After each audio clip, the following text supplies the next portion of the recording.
Hello everybody, what's up? Welcome back to the class. Over here this is Radhika and welcome to BLR.in.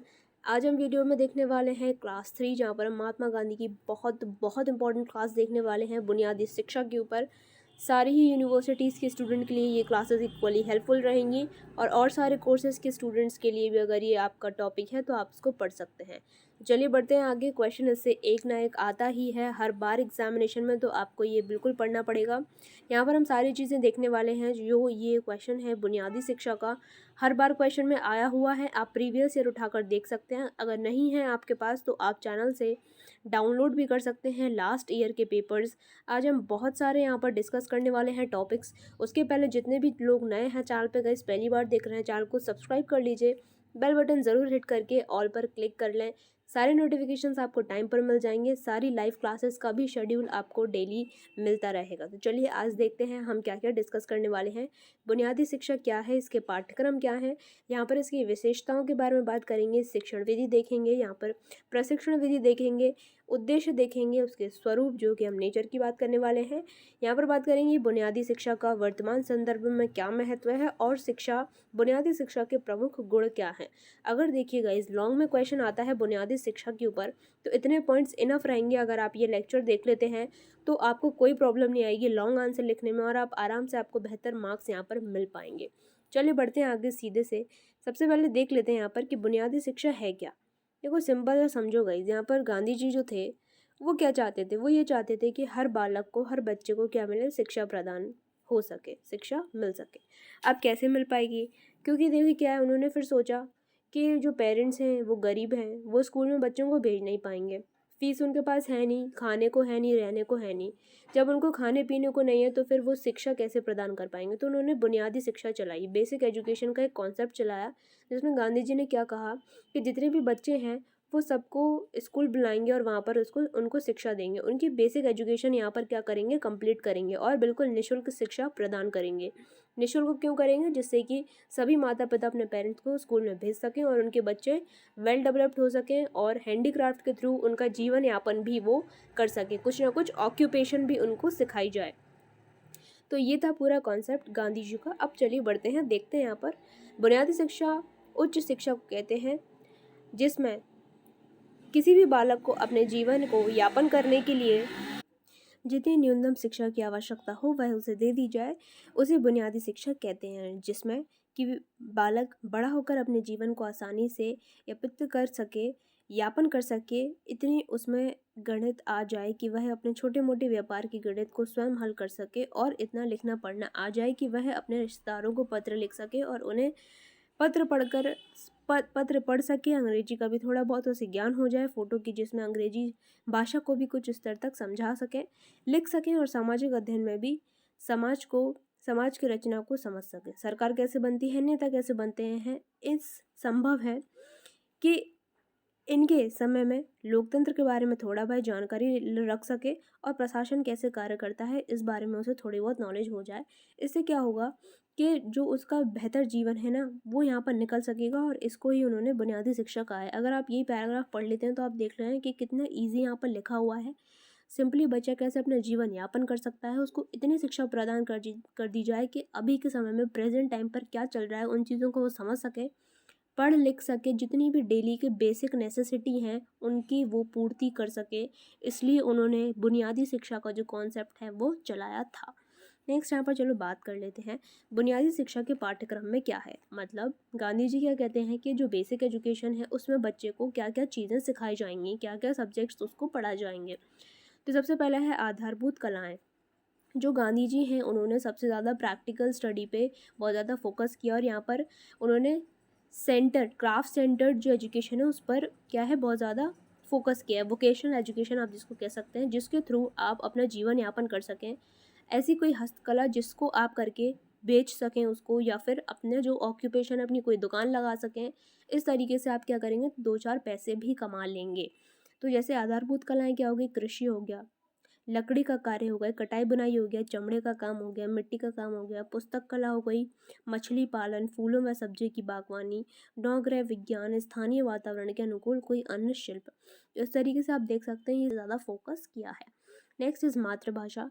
मातृभाषा पे भी उन्होंने बहुत ज़्यादा यहाँ पर फोकस किया है, क्योंकि उन्हें वो ये जानते हैं कि जो बच्चा है वो सबसे पहले अपनी मातृभाषा ही जानता है, और उसी मातृभाषा में अगर आप उसको सिखाएंगे तो वो बेहतर तरीके से किसी भी चीज़ को समझ पाएगा। नेक्स्ट इज़ यहाँ पर गणित होनी चाहिए। आपको पता है हम डेली लाइफ में गणित का कितना ज़्यादा महत्व है, तो गणित भी हमको डेली के हिसाब से आनी ही चाहिए। नेक्स्ट क्या है, सामाजिक अध्ययन, जहाँ पर इतिहास, भूगोल और नागरिक शास्त्र बताया है। सामाजिक विज्ञान में प्रकृति अध्ययन, वनस्पति विज्ञान, जीव विज्ञान, रसायन विज्ञान, स्वास्थ्य विज्ञान, नक्षत्रों का ज्ञान, वैज्ञानिक वह अन्वेषणकर्ताओं के प्रेरक प्रसंग। तो ये सारी चीज़ें उन्होंने इंक्लूड करी हैं एज अ करिकुलम। पाठ्यक्रम में क्या क्या बच्चे को पढ़ाना है, और ये सभी सब्जेक्ट कहीं ना कहीं उस बच्चे की पर्सनालिटी डेवलपमेंट में काम आएंगे। कला, जहाँ पर संगीत व चित्रकला होनी चाहिए। हिंदी उस स्थान के लिए जहाँ मातृभाषा नहीं है, मतलब हिंदी उस स्थान के लिए, जैसे आपकी मातृभाषा हिंदी है तो आपको सेकंड लैंग्वेज कुछ हम इंग्लिश सीखते हैं, लेकिन जिन लोगों की ऑलरेडी कोई और भाषा है, मान लीजिए वो कोई भी लैंग्वेज सीख रहे हैं, वो तमिल सीख रहे हैं या फिर कन्नड़ सीख रहे हैं, तो वहाँ पर उनकी सेकंड लैंग्वेज हिंदी उन्होंने कर दी, जैसे हिंदी भी वो सीख सकें। राष्ट्रीय शारीरिक शिक्षा, जहाँ पर व्यायाम तथा खेल कूद। तो ये सारी चीज़ें मतलब एक एजुकेशन सिस्टम है, और उसके अंदर क्या क्या चीज़ें समझानी है, पढ़ानी है, वो हमने देख ली। नेक्स्ट हम बात करते हैं कि बुनियादी शिक्षा की क्या क्या विशेषताएं, यहाँ पर उसके क्या क्या है कैरेक्टरिस्टिक्स, कि यहाँ पर जो बुनियादी शिक्षा है उसमें उन्होंने क्या क्या इंक्लूड कर रखा है। चलिए पॉइंट 1 देखता है। कक्षा 5 तक शिक्षा का पाठ्यक्रम सह शिक्षा के रूप में है, मतलब जो जितने भी बच्चे हैं वो आपस में साथ पढ़ेंगे, चाहे लड़के हों चाहे लड़की। कक्षा 5 के बाद बालक व बालिकाओं को शिक्षा का प्रबंधन अलग अलग है, मतलब क्लास 5 5th क्लास के बाद जो बच्चे हैं वो अलग अलग पढ़ेंगे, और क्लास 1 to 5 में बच्चे कोएड की तरह पढ़ेंगे, दोनों ही साथ में, और उसके बाद अलग अलग क्लासेस लगने लगेंगी। नेक्स्ट 6ठी तथा 7वीं कक्षाओं में बालिकाओं के लिए गृह विज्ञान की शिक्षा आधारभूत शिल्प के स्थान पर मान्य हो सकती है, मतलब गृह विज्ञान जो आपका होम साइंस वाला होता है, जिससे लड़कियां खाना पीना बनाना सीख लें और आगे उनको इसी चीज़ की ज़रूरत है। ये जो शिक्षा, ये जो बुनियादी शिक्षा का कॉन्सेप्ट है, ये उस समय का दिया हुआ है जब महात्मा गांधी जी ने दिया था, ठीक है, अपने 1947 के पहले वाला। ये तब के लिए एप्लीकेबल था, उस समय की स्थिति को देखते हुए ये चीज़ें लागू करी गई थी, जिससे देश क्या है आगे बढ़ सके।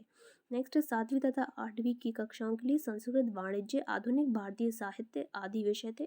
नेक्स्ट यहाँ क्या है कि माध्यम आपका क्या होना चाहिए, मातृभाषा ही होना चाहिए, लेकिन राष्ट्रभाषा के रूप में आपका हिंदी अनिवार्य है। अगर आप भारत में रह रहे हैं तो यहाँ पर आपको हिंदी आना बिल्कुल अनिवार्य है। इस तरीके की उन्होंने एक यहाँ पर कंपलसरी सेक्शन उन्होंने ये इस चीज़ का लगा रखा था। नेक्स्ट इस पाठ्यक्रम का स्तर वर्तमान मौद्रिक के स्तर का हो, मतलब क्या है कि आप करंट की चीज़ों को समझ सकें, अभी तत्काल में क्या चल रही हैं चीज़ें, आपके आसपास क्या चीज़ें चल रही हैं, किस तरीके की सरकार चल रही है, क्या क्या यहाँ पर नियम कानून लाए जा रहे हैं, मतलब सारी चीज़ें वर्तमान को लेकर, प्रेजेंट को लेकर पढ़ाई जाए कि बच्चा समझ सके एटलीस्ट कि अभी के टाइम पे चल क्या रहा है।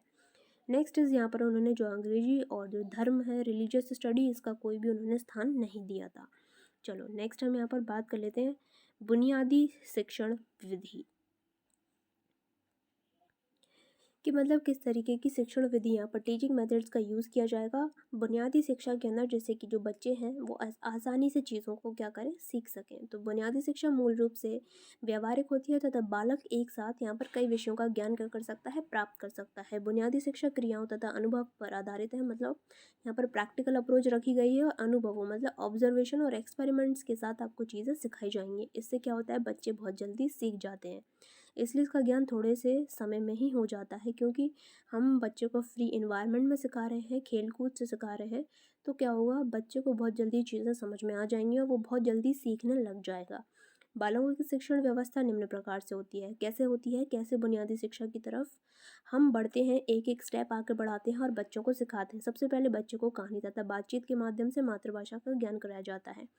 अब क्या है कि जो बच्चे जानते ही नहीं हैं, जो जिन्हें लैंग्वेज ही समझ में नहीं आ रही कि हम क्या कह रहे हैं, उनका क्या होगा, तो बच्चा क्या है कैसे समझ पाएगा चीज़ों को, इसलिए क्या करेंगे, उसको कहानियाँ सुनाएंगे और उससे बातचीत करेंगे, जिससे क्या होगा कि वो जो भाषा बोल रहे हो ना उसके सामने, क्या हुआ कि वो फैमिलियर हो जाएगा कि ये क्या बोल रहे हैं और हमें क्या सिखाना चाहते हैं। तो वो धीमे धीमे जब सुनेगा उस बात को तो वो बोलने भी लग जाएगा और समझने भी लग जाएगा। मातृभाषा का ज्ञान होने पर बच्चे पहले उसे पढ़ना तथा फिर लिखना सीखते हैं। तो बिल्कुल यहाँ पर क्या बात है, जैसे कि हम लैंग्वेज स्किल सीखते हैं, जो हमारे भाषा कौशल है, सबसे पहले क्या होता है कि हम किसी भी चीज़ को सुनते हैं। कोई भी बच्चा है वो सुनता है, छोटे में उसके पेरेंट्स क्या कह रहे हैं वो पहले सुनेगा, उसके बाद फिर वो बोलना सीखेगा। ऐसे ही लिखने और पढ़ने में क्या होता है कि पहले बच्चा पढ़ता है, फिर क्या है लिखना सीख जाता है। तो ये हो गए 2 पॉइंट्स। नेक्स्ट हम यहाँ पर पढ़ते हैं पॉइंट नंबर 3, जहाँ पर वो कह रहे हैं पढ़ाई के साथ साथ बालक किसी आधारभूत शिल्प का ज्ञान भी प्राप्त करता है। जैसे कि बिल्कुल यहाँ पर कहा गया है, ये बहुत अच्छी उनकी एजुकेशन पॉलिसी थी, जो कि अभी भी न्यू एजुकेशन पॉलिसी में कहीं ना कहीं आपको देखने को मिल जाएगी, जहाँ पर आपको बताया है कि अपने किसी भी कोर्स के साथ आपको एक वोकेशनल कोर्स पढ़ाया जाएगा, जो कि सेमेस्टर वाली जितने भी एग्जामिनेशन सब हो रहे हैं उसमें लागू भी कर दिया गया है। ऐसा कोई भी एक चीज़ जिससे कि जैसे इन्होंने यहाँ पर शिल्प के बारे में बात करी, ठीक है, आर्ट एंड क्राफ्ट की बात करी, तो बच्चा बनाएगा, कहीं ना कहीं दुकान लगाएगा और वो क्या करेगा, बेच पाएगा और अपना जीवन यापन कर पाएगा। इसी तरीके से अभी भी अपने कोर्सेज़ में भी अब ये धीमे धीमे चीज़ आ जाएगी, एक वोकेशनल कोर्स इंक्लूड किया गया है, जिसको करके आप क्या कर सकते हैं, आगे अपना बिजनेस बढ़ा सकते हैं या फिर उस चीज़ को करके आप पैसे कमा सकते हैं। नेक्स्ट, जैसे जैसे बच्चा आगे की कक्षा में पहुंचता है वैसे ही उसे विभिन्न विषयों का ज्ञान भी प्राप्त होता रहता है। जैसे कि आपने भी देखा, सब्जेक्ट्स हमारे धीमे धीमे बढ़ते रहते हैं, बेसिक से हम हायर लेवल की तरफ बढ़ते हैं। प्राकृतिक वातावरण, सामाजिक वातावरण तथा हस्तकला के माध्यम से अनेक विषयों का ज्ञान बालकों को कराया जाता है। तो बिल्कुल कई सारे सब्जेक्ट्स होते हैं, अलग अलग सब्जेक्ट से हम अलग अलग चीज़ों को क्या करते हैं, सीखते रहते हैं। बालक अपनी रुचि के अनुसार हस्तशिल्प का चयन करता है। बिल्कुल अपनी रुचि के हिसाब से ही, देखो रुचि बहुत इंपॉर्टेंट है, हमारा इंटरेस्ट बहुत इंपॉर्टेंट है, और वो क्यूरियोसिटी और इंटरेस्ट एक टीचर जगा सकता है एक लर्नर के अंदर, ठीक है। तो ये चीज़ बहुत ज़रूरी है, अगर आपके अंदर क्रिएटिविटी है तभी आप चीज़ों को आगे लेके जा पाओगे। कुछ लोगों को आर्ट एंड क्राफ्ट बिल्कुल पसंद नहीं आते और कुछ लोगों को बहुत पसंद आते हैं, तो ये डिपेंड्स, आपकी रुचि के ऊपर डिपेंड करता है कि आप किसी चीज़ को कितना आगे लेकर जा सकते हैं। चलिए, ये चीज़ हो गई। यहाँ पर हम बात करते हैं प्रशिक्षण विधि के बारे में, जहाँ पर देखिए क्या है कि हमने बुनियादी शिक्षा का इंट्रोडक्शन हो गया, मतलब लॉन्च कर दिया गांधी जी ने। अब उसके बाद उन्होंने उसका करिकुलम भी लॉन्च कर दिया कि क्या क्या पढ़ाया जाएगा। अब उन्होंने ये बता दिया कि बच्चे को किस किस तरीके से पढ़ाया जाएगा। अब क्या है कि पढ़ाएगा कौन, एक टीचर। तो उसके प्रशिक्षण की बात हो रही है यहाँ पर, उसके टीचर ट्रेनिंग की बात हो रही है, जो बीएलएड में आप भी लेंगे 4थे वर्ष में, कि कैसे आपको बच्चों को पढ़ाना है। जब आप फर्स्ट से लेके 8 तक के स्टूडेंट्स को डील करेंगे तो कैसे आपको उनको चीज़ों को पढ़ाना है, कैसे आप अपने विषयों को और अपने विचारों को उनके आगे क्या करेंगे, प्रस्तुत करेंगे। तो यहीं पर बात है कि बुनियादी विद्यालय के शिक्षक बुनियादी शिक्षा संस्थानों में शिक्षा का तथा शिक्षक का महत्वपूर्ण स्थान होता है। बिल्कुल होता है। जहाँ पर टीचर नहीं है वहाँ पर लर्नर्स क्या करेंगे, और जहाँ पर पढ़ने वाले नहीं है वहाँ तक पढ़ाने वाले क्या करेंगे, ठीक है। जिन क्षेत्र में विद्यालय स्थित होते हैं उसी क्षेत्र के व्यक्तियों को शिक्षक के रूप में नियुक्त किया जाता है। शिक्षक के द्वारा किसी बुनियादी शिल्प के माध्यम से ही शिक्षा दी जाती है तथा शिल्प के चुनाव में स्थानीय व भौगोलिक आवश्यकताओं का ध्यान रखा जाता है। तो बिल्कुल क्या है कि जहाँ पर आपका स्कूल है वहीं से जो टीचर्स हैं वहाँ से उठाकर टीचर्स कॉलेज मतलब स्कूल्स में यहाँ पर दिए जाते हैं, जो कि बुनियादी शिक्षा, जो बेसिक एजुकेशन है वो स्टूडेंट्स को प्रोवाइड करवाएंगे, और जो क्या है अपना वोकेशनल गाइडेंस वहाँ पर प्रोवाइड करेंगे और हैंडीक्राफ्ट के थ्रू बच्चों को क्या करेंगे, सिखाएंगे। नेक्स्ट प्रशिक्षण। बुनियादी विद्यालयों में प्रशिक्षित शिक्षकों को ही नियुक्ति दी जाती है, जो टीचर ट्रेनिंग लेकर आए हैं। जैसे कि आपको पता है, जब आप सीटेट टीईटी कर लेंगे उसके बाद तभी आप आगे सुपर टेट के लिए जा पाएंगे, और उसके पहले आपके पास क्या होना चाहिए, टीचर ट्रेनिंग होनी चाहिए। सीटेट टेट देने से पहले आपके पास बीएड होना चाहिए, बीटीसी होना चाहिए, बीएलएड होना चाहिए, जहाँ पर उन्हें ये पता होना चाहिए कि आप यहाँ पर ट्रेनिंग लेकर आए हैं टीचर की, तभी वो आपको रखेंगे स्कूल्स में। यही इसी प्रकार यहाँ पर भी उन्होंने ये चीज़ करी थी। इस प्रकार के विद्यालयों की सफलता शिक्षकों के ऊपर ही निर्भर होती है, बिल्कुल निर्भर होती है, क्योंकि बेस्ट क्या बनाता है, बेस्ट टीचर बना सकता है अपने कॉलेज को, अपनी क्लास को, अपने स्टूडेंट्स को। अतः शिक्षकों की 2 प्रकार के प्रशिक्षण की आवश्यकता होती है। 2 तरीके की यहाँ पर टीचर ट्रेनिंग की इन्होंने बात करी है, दीर्घकालीन और अल्पकालीन। तो दीर्घकालीन प्रशिक्षण में क्या है कि दीर्घकालीन प्रशिक्षण 3 वर्ष की अवधि का होता है, 3 साल का होता है, और अल्पकालीन जो 1 वर्ष की अवधि का होता है, शिक्षण को हस्तशिल्प की विधि से अवगत कराया जाता है। तो 2 तरीके की होती है, एक उन्होंने बोल दिया है दीर्घकालीन जो कि 3 वर्ष तक होती है, और अल्पकालीन जो कि 1 वर्ष तक की अवधि तक कराई जाती है, जो कि आपका टीचर ट्रेनिंग होती है।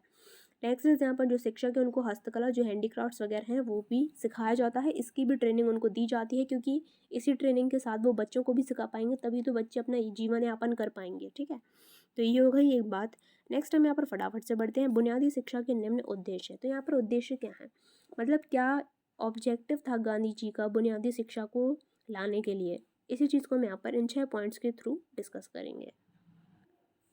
तो सबसे पहला और बेसिक क्या है कि बालकों को सभ्य नागरिक के रूप में विकास करना। ठीक है, नेक्स्ट इज यहाँ पर नेक्स्ट पॉइंट बहुत ही बढ़िया है, अंत्योदय सिद्धांत का निर्माण कर इसकी भावना के अनुरूप कार्य करना। अब यहाँ पर इसका मतलब क्या होता है कि आर्थिक रूप से कमजोर और पिछड़े वर्गों का उदय या विकास करना, है ना। तो ये उनका बेसिक यहाँ पर जो था बुनियादी शिक्षा का बेसिक ऑब्जेक्टिव और मेन ऑब्जेक्टिव उनका यही था, अंत्योदय सिद्धांत, जहाँ पर जितने भी बच्चे पिछड़े वर्ग से हैं या फिर कमज़ोर वर्ग से, उनको क्या करना, उठाना, उनको उठाना, आगे लेकर जाना, जिससे कि वो क्या करें, जीविकोपार्जन मतलब जीवन यापन कर सकें। बालकों में देश की संस्कृति के प्रति सही दृष्टि देना, प्रत्येक के लिए शिक्षा को सर्वसुलभ बनाना। नेक्स्ट इज विद्यार्थियों के श्रेष्ठ व्यक्तित्व का निर्माण करना, बेहतर पर्सनालिटी डेवलपमेंट, ऐसे शिक्षक प्रदान करना जिससे बालकों में आत्मनिर्भरता की प्रवृत्ति आ सके। तो ये सारे बेसिक ऑब्जेक्टिव्स थे जो कि आपको क्लियर हो गए होंगे, और ये आप एग्जामिनेशंस में भी आराम से अपनी लैंग्वेज में यहाँ पर लिख सकते हैं। चलो गाइस, नेक्स्ट यहाँ पर ज़रा बढ़ते हैं। ओके, तो नेक्स्ट हम यहाँ पर देख रहे हैं कि इसका स्वरूप क्या है। ठीक है, नेक्स्ट इज बुनियादी शिक्षा का स्वरूप निम्न प्रकार से। बुनियादी शिक्षा में 6 से 14 वर्ष आयु वर्ग के बच्चों को निःशुल्क शिक्षा दी जाएगी तथा बेसिक शिक्षा का कालखंड 7 वर्षों का होगा। तो मतलब उन्होंने ये बोला है कि जो बेसिक शिक्षा है, बेसिक एजुकेशन है, वो 7 वर्ष तक दी जाएगी और 6 से 14 वर्ष के बच्चों के लिए निःशुल्क दी जाएगी, जिससे सभी बच्चे एजुकेशन को ले सकें। शिक्षा हिंदी माध्यम में प्रदान की जाएगी, जिससे कि बच्चे क्या करें, आसानी से समझ सकें। अगर आपकी लैंग्वेज आप हिंदी बोल रहे हैं, ज़बरदस्ती आपको इंग्लिश में ही पढ़ाया जाए तो क्या होगा, आपको दिक्कत होगी। हिंदी मीडियम वाले स्टूडेंट्स को दिक्कत होती है ना इंग्लिश में, और इंग्लिश मीडियम वाले स्टूडेंट्स को होती है हिंदी में दिक्कत। तो यही बात है यहाँ पर, हम जिस मीडियम वाले को जिसमें पढ़ाएंगे हम उसमें ज़्यादा अच्छे से समझ पाएंगे। बालकों को शिल्पकार बनाने का प्रशिक्षण दिया जाए। ठीक है, जहाँ पर हम किसकी बात कर रहे हैं, आर्ट एंड क्राफ्ट की बात कर रहे हैं, उन्हें अच्छे से आर्ट एंड क्राफ्ट सिखाया जाए।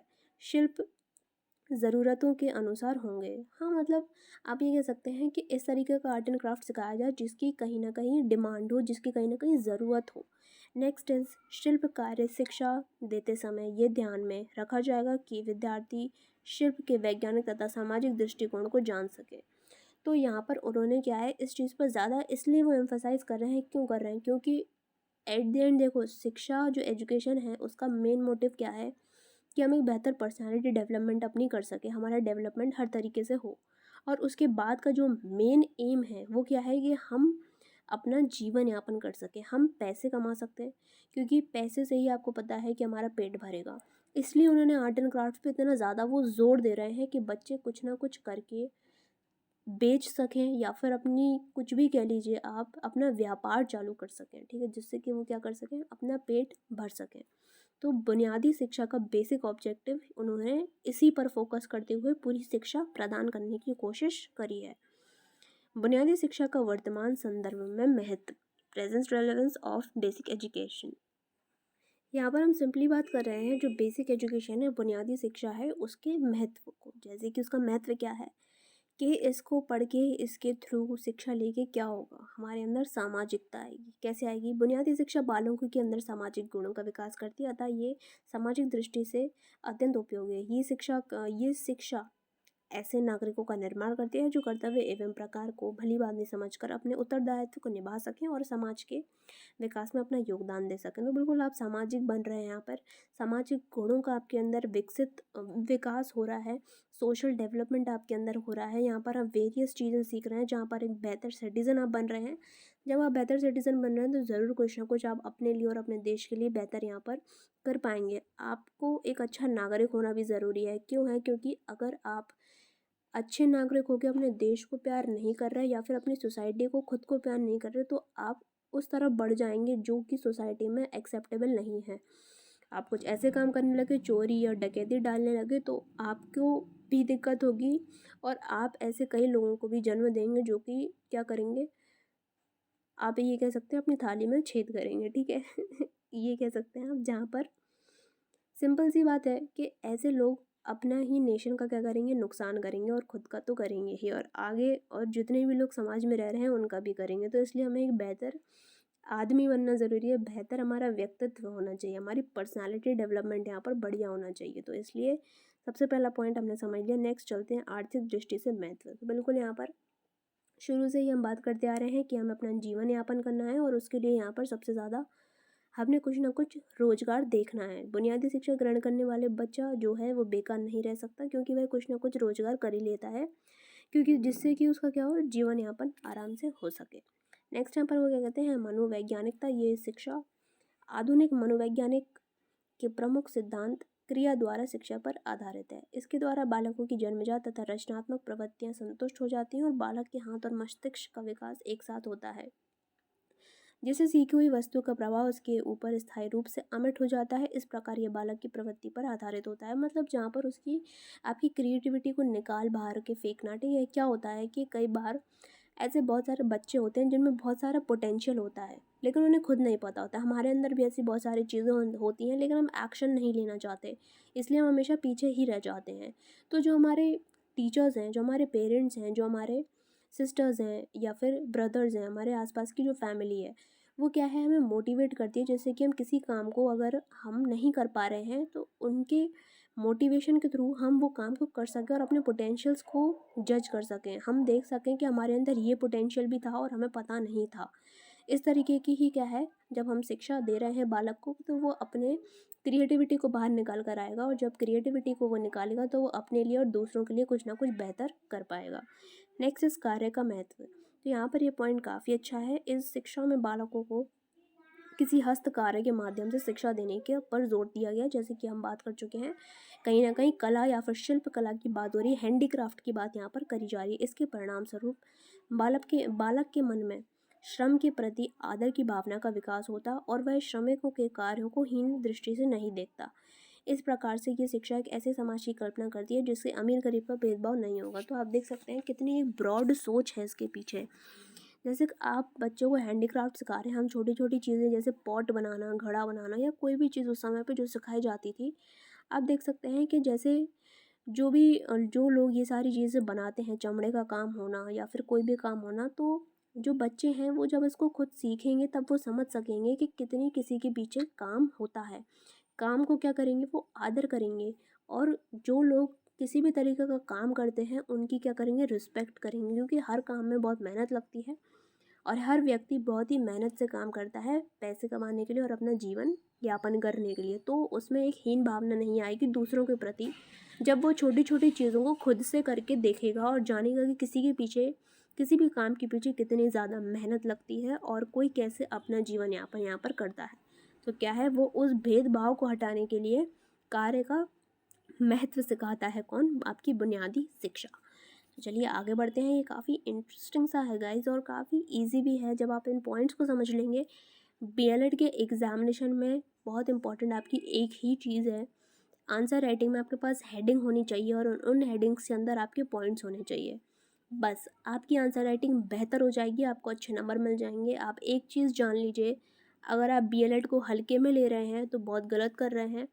जब आपके 10% आपकी हर मार्कशीट से लिए जाते हैं, और जब सुपर टेट के बाद जो आपकी मेरिट बनेगी, जब पॉइंट पॉइंट से लिस्ट खिसक जाती है ऊपर नीचे और आपका सिलेक्शन नहीं होता, तब आपको पता चलेगा कि कितना इम्पोर्टेंट था बीएलएड में मार्क्स लाना। इसलिए आप पढ़ लीजिए ढंग से, जो पढ़ाया जा रहा है आपको यहाँ पर क्लासेस प्रोवाइड करी जा रही हैं, अपने नोट्स बनाते चलें। एक एक बार दो दो बार आपको पढ़ना है, ऐसा कोई हार्ड एंड टफ नहीं है। आपके लिए सारी सुविधा यहाँ पर प्रोवाइड कराई जा रही है। आपके लिए हम बैठे हैं सुनने के लिए कि आपको किस चीज़ की ज़रूरत है, किस चीज़ की नहीं। तो टेलीग्राम चैनल पे फॉलो कर लें, और कोई भी डाउट है तो नीचे बताएं कमेंट में, या फिर टेलीग्राम पर भी बताएं। ठीक है, चलो गाइस, यहाँ पर बात करते हैं नेक्स्ट और लास्ट टॉपिक के बारे में। बुनियादी शिक्षा के प्रमुख गुण क्या है। बुनियादी शिक्षकों को निम्न विशेषताओं के कारण महानतम उपहार कहा गया है। अब इससे क्या क्या चीज़ें आपको प्रोवाइड होती हैं, इसको ये जो शिक्षा है, इसको लेकर एक बालक में क्या क्या चीज़ें, क्या क्या गुण यहाँ पर आपको देखने को मिलेंगे। कर्म प्रधान शिक्षा। बुनियादी शिक्षा में कर्म को सर्वोच्च प्राथमिकता दी गई है, जैसा कि हम शुरू से ही यहाँ पर डिस्कस करते आ रहे हैं। इसी कारण हस्तशिल्प को भी पाठ्यक्रम में महत्वपूर्ण स्थान दिया गया है। कर्म को बुनियादी शिक्षा की बुनियादी अथवा आधारशिला भी कह सकते हैं, क्योंकि वह बालक के मन में बाल्यकला से ही कर्म को महत्व को प्रभावपूर्ण ढंग से व्यक्त करते हैं। जैसा कि हमने अभी गैस डिस्कस किया है कि वही कि अगर आप चीज़ों को जब करके देखते हैं तब आपको समझ में आती हैं। अगर हम सिंपल सा कोई एग्जांपल ले लें तो हमारे घर में भी हमारे पेरेंट्स बहुत मेहनत करते हैं, और हम कुछ बच्चे ऐसे होते हैं कि उनकी जो मेहनत है उन्हें बिल्कुल भी समझ में नहीं आता कि उनके पेरेंट्स कितनी मेहनत कर रहे हैं। लेकिन जब वही मेहनत हमें करनी पड़ती है तब हमको समझ में आता है कि हमारे पेरेंट्स कोई छोटी छोटी चीज़ों में भी कितनी जान डालते हैं, हमारे लिए वो कितना सेक्रीफाइस करते हैं और कितना ज़्यादा वो हमारे लिए काम करते हैं, सिर्फ इसलिए कि हम अच्छे से पढ़ सकें। हमें वो इन्वायरमेंट देते हैं और हमसे कोई काम नहीं कराते, जिससे कि हम अच्छे से क्या करें, पढ़ सकें। तो जिस दिन आप वो काम करने लगेंगे आपको समझ में आने लगेगा। बस यही चीज़ यहाँ पर भी बताई जा रही है और बच्चों को सिखाई जा रही है। नेक्स्ट इज बालक प्रधान शिक्षा, जहाँ पर आप चाइल्ड सेंटर्ड एजुकेशन भी कह सकते हैं। बुनियादी शिक्षा की प्रमुख विशेषता इसका बालक प्रधान होना चाहिए। बालक की आवश्यकताओं को ध्यान में रखते ही इसकी रचना की गई है, क्योंकि बालक ही इसका ग्राहक होता है। देखियो सीधी सी बात है, चाइल्ड सेंटर्ड एजुकेशन पर हम आज भी फोकस करते हैं। आज भी आप कह सकते हैं कि जो बुनियादी शिक्षा है उसके कुछ एलिमेंट्स आपको देखने को मिल जाएंगे और कुछ ना कुछ एप्लीकेशन आपको ज़रूर दिखेगा। जैसे कि चाइल्ड सेंटर एजुकेशन, बच्चे को बीच में रखते हुए उसकी सारी ज़रूरतों को पूरा करते हुए ही करिकुलम बनाया जाता है कि बच्चे की हर नेसेसिटी यहाँ पर पूरी हो, बच्चे को अच्छे से समझ में आए। एट दी एंड कोई भी इंस्टीट्यूशन चल रहे हैं, क्यों चल रहे हैं कि कोई भी बच्चा अच्छा बने, कोई भी बच्चा अपनी वोकेशनल एजुकेशन लेके अपना जीवन यापन कर सके। तो चाइल्ड सेंटर्ड एजुकेशन को उन्होंने बहुत ज़्यादा यहाँ पर क्या किया है, इम्पोर्टेंस दिया है। इस संबंध में डॉक्टर S.N. मुखर्जी के शब्द हैं, नई तालीम बाल केंद्रित शिक्षा है और मैं बालक क्रिया द्वारा ज्ञान का अर्जन करता है। इस शिक्षा की संरचना करते हेतु ही बालक को ध्यान में रखा गया है। चलिए नेक्स्ट हम यहाँ पर देखते हैं आर्थिक आधार। सबसे ज़्यादा और मेन मुद्दा यही है, आर्थिक आधार। बुनियादी शिक्षा की विशेषता इसका आर्थिक पक्ष भी है। इस शिक्षा प्रणाली में बालक के द्वारा बनाई गई वस्तुओं की बिक्री से विद्यालय का खर्चा निकल आता है तथा बालक की हस्तशिल्प में प्रवीण होकर भविष्य में अपने किसी व्यवसाय को प्रारंभ कर सकता है। देखो यहाँ पर बहुत इन्होंने माइंडेड काम किया है, देख सकते हैं। यहाँ पर उन्होंने क्या किया है कि बच्चे को क्या सिखाएंगे, क्राफ्ट सिखाएंगे, और जब डेली क्लासेस में बच्चे क्राफ्ट बनाएंगे तो वो क्राफ्ट बना के कॉलेज में ही देते हैं, जैसे हम भी सबमिट करते हैं, स्कूल में सबमिट करते हैं। अब क्या करेंगे, ये स्कूल वाले उन क्राफ्ट्स को बेच देंगे, जिससे कि क्या होगा, स्कूल का खर्चा निकलेगा, स्कूल के मेंटेनेंस का खर्चा निकला। दूसरा क्या हुआ कि बच्चों ने आर्ट एंड क्राफ्ट सीख लिया, तो कहीं ना कहीं वो आर्ट एंड क्राफ्ट की दुकान खोल सकते हैं या फिर व्यापार चला सकते हैं, जिससे कि वो पैसे कमा सकते हैं। तो यहाँ पर डुअल गेम चल रहा है समझ सकते हैं ना आप, आर्थिक आधार। तो चलिए यहाँ पर पॉइंट नंबर 4 देखते हैं, घर तथा विद्यालय में सामंजस्य। बुनियादी शिक्षा में घर के वातावरण के समान ही विद्यालय के वातावरण को बनाने का प्रयास किया जा सकता है, जिससे बालक के मन में कोई अंतर की भावना न आए। विद्यालय में उनके साथ घर जैसा ही व्यवहार होता है। जैसे कि आपने छोटे बच्चों को देखा होगा कितना रोते हैं वो स्कूल जाते समय, है ना। तो उनके टीचर्स कैसे हैं, पेरेंट्स की तरह काम करते हैं, उनको गोदी में भी सुला लेते हैं कभी कभी। आप में से भी हो सकता है ऐसा, ठीक है। तो क्या होता है ना कि छोटे बच्चों के लिए वैसी इन्वायरमेंट बनाया जाता है घर जैसा, जिससे कि वो रोए ना और स्कूल और अच्छे से सीख सकें। तो यही है कि एनवायरनमेंट उसको ऐसा दें बच्चे को कि उनको ये ना लगे कि कुछ अलग हटके हो रहा है ना। सीधी सीधी वही चीज़ें हो रही हैं, जैसे हमें घर में फ्रीडम मिलती है वैसे हमें स्कूल में भी फ्रीडम मिल रही है और हमें मज़ा आ रहा है सीखने में, तभी बच्चे क्या होंगे, सीख पाएंगे। नेक्स्ट है सामाजिकता, जैसे कि अभी हम पढ़ चुके हैं। बुनियादी शिक्षा की एक प्रमुख विशेषता इसकी सामाजिकता की भावना है, जहाँ पर बालक के अंदर क्या होगा, सामाजिक गुणों का विकास होगा। जैसे कि हस्तशिल्प के माध्यम से उनमें कर्म, प्रेम, स्नेह, सहयोग, आत्मविश्वास और गुणों तथा उनका विकास होता है तथा समाज के एक अच्छे व्यक्तित्व के रूप में विकसित होते हैं। जैसे वही बात है गाइस कि अगर हम अच्छी चीज़ें नहीं सीखेंगे, अपने साथ में साथ वालों के साथ नहीं रह पाएंगे, उन्हें परेशान करेंगे, अपने अगल बगल वालों को भी परेशान करेंगे और एट दी एंड हम सबके लिए परेशानी बन के रह जाएंगे। इसलिए ये प्यार वाले इमोशंस हमारे अंदर, आदर वाले, रिस्पेक्ट वाले, मॉरल वैल्यूज़, एथिक्स हमारे अंदर आना बहुत ज़्यादा ज़रूरी है। नहीं तो हम खुद तो परेशान रहेंगे जीवन भर, साथ साथ में अपने आसपास के लोगों को भी परेशान करते ही रहेंगे। इसलिए मॉरल वैल्यूज़ अपने बच्चों को ज़रूर सिखाएं और खुद भी सीखें। Next is question number point number 6 जो है आपका, शारीरिक श्रम के प्रति सकारात्मक दृष्टिकोण। नेक्स्ट यहाँ पर ये जो पॉइंट है काफ़ी अच्छा है। बुनियादी शिक्षा प्रणाली में शारीरिक श्रम को भी पर्याप्त महत्व दिया गया है, जिसके बाल अवस्था से ही बालक के मन में शारीरिक श्रम के प्रति रुचि जागृत होती है। इसके विपरीत अंग्रेजी शिक्षा प्रणाली में बालक को आराम पसंद बना दिया जाता है तथा वह श्रम के महत्व को समझ नहीं पाता है। तो सिंपल सी बात है कि जहाँ पर हम काम कर रहे हैं, काम की रिस्पेक्ट कर रहे हैं, उसके बाद क्या हो रहा है, हमारी फिजिकल ट्रेनिंग हो रही है, एक तरीके से फिजिकल डेवलपमेंट भी आपका देखने को मिल रहा है। और फिजिकल डेवलपमेंट बेहतर है मतलब आप स्वस्थ हैं, मेंटली अपने डिसीजन अच्छे से ले पा रहे हैं, आपका इमोशनल डेवलपमेंट अच्छा है, आपका कॉग्निशन अच्छे से काम कर रहा है, आपके अंदर जो चिंतन की क्षमता है वो बढ़िया है, आपके अंदर जो प्रॉब्लम सॉल्विंग की एबिलिटी है वो बढ़िया। आप देख सकते हैं फिजिकल फिट होने की वजह से इतनी सारी चीज़ें आपको मिल रही हैं। तो ये सारी चीज़ें हम काम को क्या कर रहे हैं, इज्जत कर रहे हैं काम की, और इसके थ्रू क्या हो रहा है, हम बाकी लोगों की भी इज्जत कर रहे हैं जो काम करते हैं, और इसकी हम क्या कर रहे हैं, रिस्पेक्ट कर रहे हैं एक तरीके से। तो नेक्स्ट यहाँ पर बात कर रहे हैं ज्ञान की अखंडता। बिल्कुल गाइज, जब शिक्षा है तो ज्ञान तो है ही, और ज्ञान से सारी चीज़ें यहाँ पर हैं। जब हम ज्ञान की प्राप्ति यहाँ पर करते हैं तब हम बहुत सारी चीज़ें सीखते हैं, और जो अपने लिए ही बेहतर होती है। बेसिक ग्राउंड लेवल पर तो हम अपने ऊपर ही अप्लाई करते हैं नॉलेज को, जिससे कि हम खुद में बेहतर होते हैं। तो सबसे ज़्यादा फ़ायदे खुद एक ही पर्सनैलिटी, हम खुद एज अ पर्सन को मिलते हैं, एक इंडिविजुअल को ज़्यादा फ़ायदे मिलते हैं। बुनियादी शिक्षा को ज्ञान के एक अभिन्न अखंड रूप के माध्यम को चलो फिर से पढ़ते हैं। बुनियादी शिक्षा को ज्ञान के एक अभिन्न खंड के रूप में मान्यता दी गई है। इस प्रणाली में शिक्षा के विषयों को पृथक पृथक करके नहीं रखा गया, बल्कि उपयोगी शिल्प के माध्यम से सभी विषयों के ज्ञान को संबंध करके ज्ञान प्रदान किया गया है। मतलब उन्होंने ये बोला है कि सारे सब्जेक्ट्स को हम इंटर रिलेटेड करके पढ़ा रहे हैं। कोई भी चीज़ है हम उसको रिलेट करके पढ़ाएं। रिलेट करके पढ़ाने में क्या होता है, चीज़ें अलग नहीं लगती और हमें चीज़ें समझ में भी आती हैं। तो ये जो छोटे बच्चे हैं इनको तो रिलेट करके पढ़ाने में बहुत ज़्यादा ज़रूरत है, क्योंकि ये कॉन्सेप्ट्स डायरेक्टली नहीं समझ सकते। इसलिए आपने देखा होगा इनसे अपन बहुत ज़्यादा बातचीत करते हैं, इनके साथ खेलते हैं, ठीक है। नेक्स्ट क्या करते हैं, इनको कहानियाँ सुनाते हैं। तो इस तरीके से क्या करते हैं, इनको चीज़ों को बच्चों को सिखाते रहते हैं। अदरवाइज़ ये चीज़ें नहीं सीख सकते, क्योंकि ये बहुत छोटे बच्चे होते हैं। नेक्स्ट इस क्या है, स्वतंत्र वातावरण। बुनियादी शिक्षा में बालक तथा शिक्षक दोनों को स्वतंत्रता प्रदान की जाती है। उन्हें किसी बंधन में रहकर कार्य करने के लिए बाध्य नहीं किया जा सकता। देखो गाइस, स्ट्रिक्टनेस अलग होती है और डिसिप्लिन अलग होता है, ठीक है। स्ट्रिक्टनेस का मतलब होगा कि आप किसी को भी मतलब सीधे उसके सिर पर डंडा मार रहे हैं कि आपको करना है करना है करना है। ऐसे बच्चा कभी नहीं सीख सकता, और जो सिखाने वाला है वो भी कुछ समय के बाद फ्रस्ट्रेट हो जाएगा।